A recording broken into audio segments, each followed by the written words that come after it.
چھوٹے سے گاؤں میں ایک لڑکی سائرہ اپنے والد کے ساتھ رہتی تھی۔ ان کا گھر چھوٹا تھا اور وہ کافی غریب تھے۔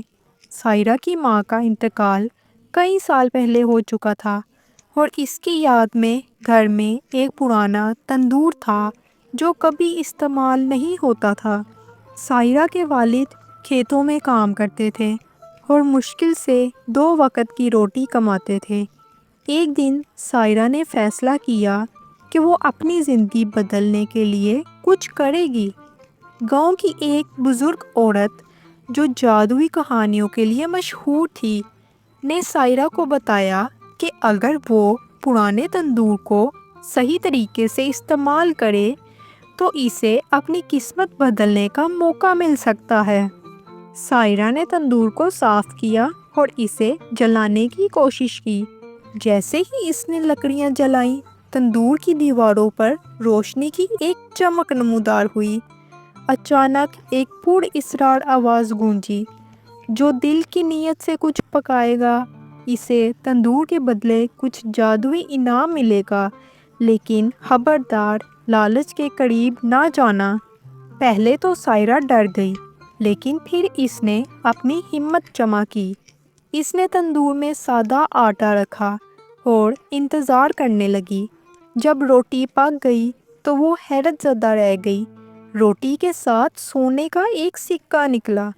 سائرہ نے یہ سکہ بازار میں بیچا اور اس رقم سے اپنے والد کے لیے مزید اناج خریدا۔ اس کے بعد وہ روزانہ تندور میں روٹی پکاتی اور ہر بار اسے ایک سکہ ملتا۔ آہستہ آہستہ ان کی حالت بہتر ہونے لگی اور گاؤں والے بھی ان کے بدلتے حالات دیکھ کر حیران تھے۔ کئی مہینوں بعد سائرہ کو لگا کہ وہ تندور سے مزید سکے حاصل کر سکتی ہے۔ اس نے آٹے کی مقدار بڑھا دی اور روزانہ کئی روٹیاں پکانی شروع کر دی۔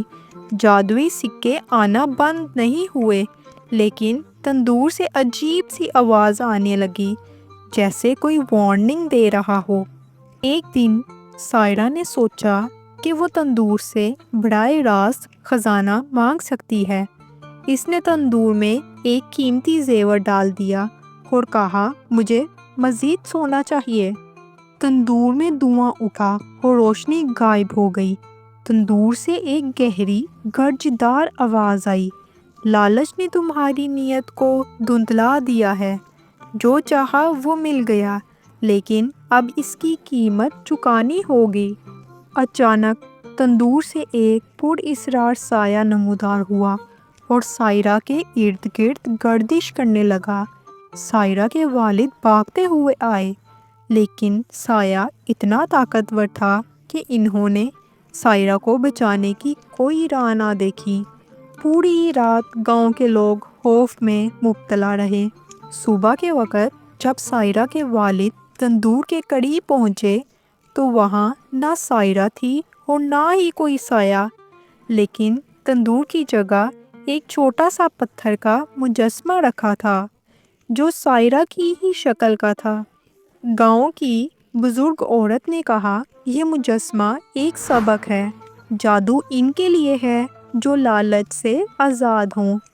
تندور کبھی دوبارہ نہیں چلا اور گاؤں والوں نے اس جگہ کو مقدس سمجھنا شروع کر دیا۔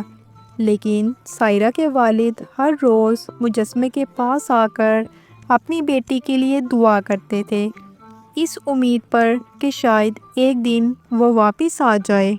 کہانی یہاں ختم ہوتی ہے، لیکن ایک سوال چھوڑ جاتی ہے، کیا سائرہ کبھی آزاد ہو سکے گی یا جادوئی تندور کی قیمت ہمیشہ ادا کرتی رہے گی؟